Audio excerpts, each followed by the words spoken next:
a well-balanced and incredibly fast road bike that weighs more than it should. Orbi has expanded its product offering with a throng of new releases over the past year, covering both the road and gravel bike space. The quest to go faster for less energy has become a fundamental tenet of contemporary road bike design, with every manufacturer following the now de rigueur dropped seatstay and Kammtail tubing blueprint. Orbi has taken things one step further in the pursuit of speed by combining elements of two of its foremost product offerings, the Orca Road and Ordu Time Trial bike. The result is the bike you see here, the all-new Orbea Orca Aero. Described by the Basque brand as the most aero bike it has ever made, the Orca Aero will be going up against some of the best aero road bikes around, the Kammtail System 6, Merida Reacto, Specialized Tarmac SL7 and Trek Madun to name but a few. In a segment that is defined by speed and compliance rather than climbing prowess, can the Orbea Orca Aero find a place among the perennial favorites? Of 6 in terms of visual branding, the Orbea Orca Aero is fairly anonymous. Image 2 of 6 in fact, the only references come in the form of gold logos on each side of the seat stays. Image 3 of 6, while a solitary Orca Aero graphic takes up residence on the top tube near the stem. Image 4 of 6, Orbi calls this paint scheme Borealis Blue/Carbon Raw. Image 5 of 6, it's a superb colorway offset by the raw carbon and gold wordmark logos. Image 6 of 6, a closer look at the raw carbon on the top tube. Design and aesthetics. Unlike the bulk of Orbea's current range, the Orca Aero cuts an almost anonymous profile with very little in the way of branding. Closer inspection, however, reveals a brace of gold Orbi wordmark logos just above the cut line on each side of seat stays, while a solitary Orca Aero graphic, also finished in gold, takes up residence on the top tube near the stem. While generic in appearance, the Orca Aero does at least benefit from a superb colorway which melds a metallic teal with raw, exposed carbon sections along the top tube and below the seat stay. Orbi calls this paint scheme Borealis Blue/Carbon Raw, and I think it looks spectacular, especially with contrasting gold accents.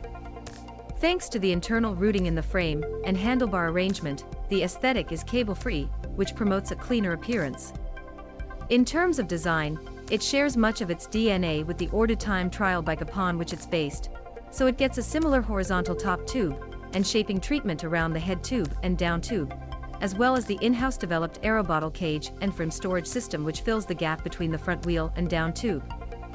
This bottle/storage system, according to Orbi, has improved aerodynamics by 3%, but only the aero bottle has been deemed legal by the UCI.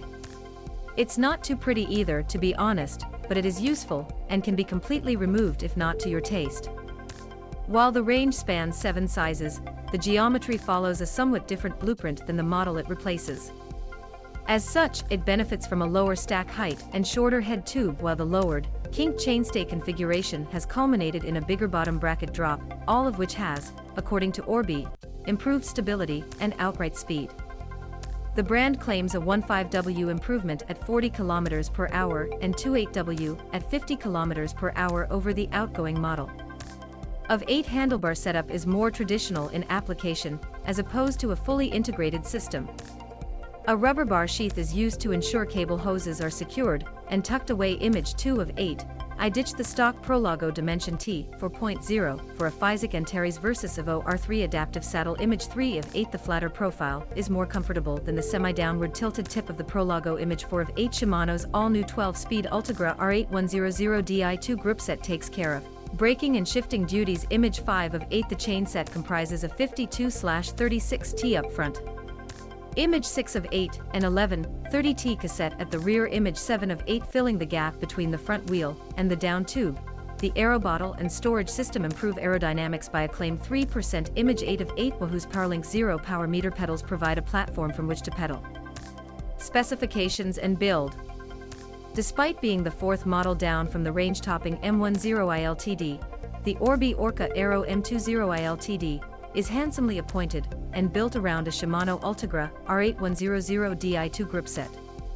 Apart from a small weight penalty, the precision in terms of shifting performance and brake modulation is almost indiscernible from the pricier Shimano Dura-Ace R9200 grip set sibling. The hood ergonomics and offset between shifter paddles are the same, too, all of which promote an intuitive and familiar control interface. There are some bugbears, and this surrounds the saddle and wheel choice, but pertain more to the latter if I'm honest.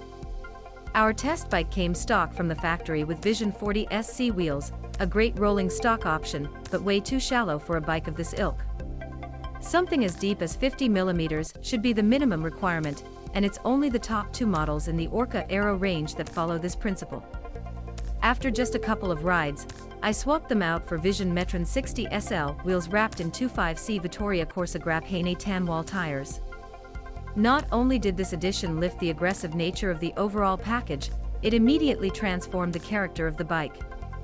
It's worth noting that the Orca Aero can accommodate tires of up to 30C, but has been optimized for 25 to 28 mm.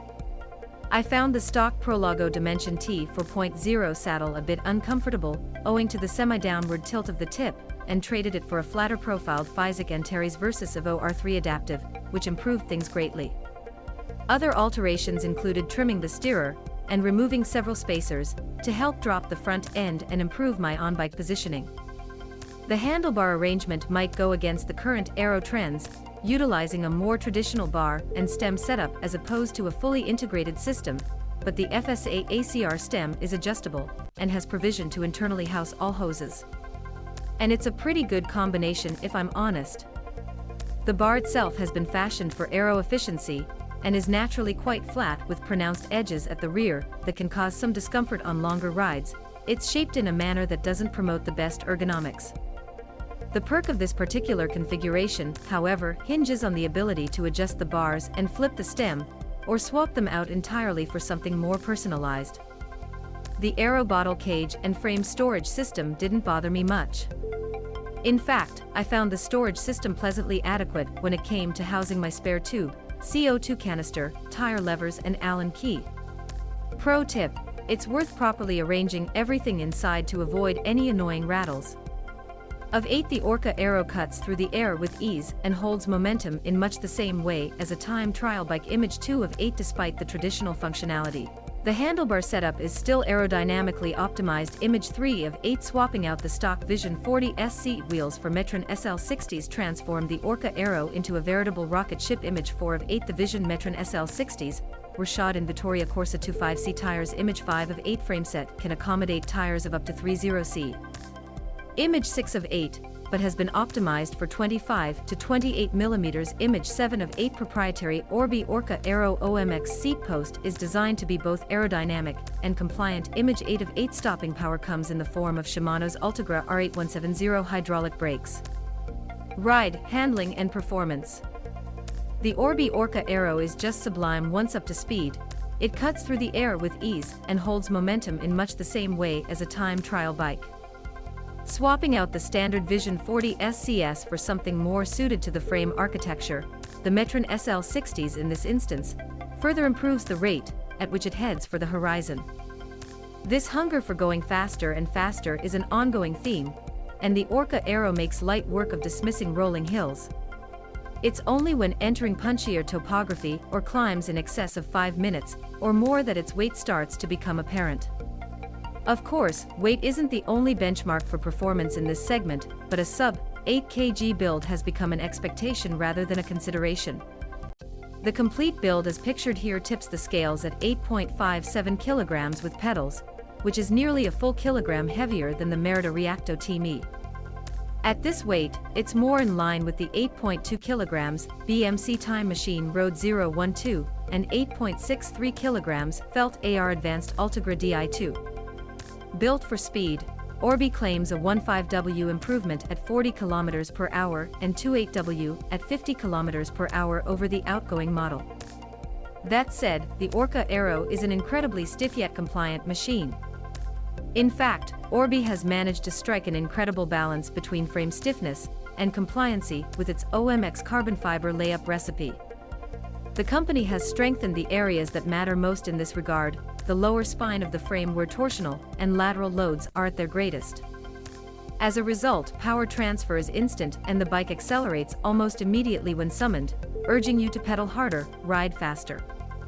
The ride quality is well damped but doesn't come at the expense of feel and feedback. Of course, using a tubeless tire setup will unlock extra comfort and traction, but a regular tire and inner tube arrangement is very nearly just as good, provided you don't overinflate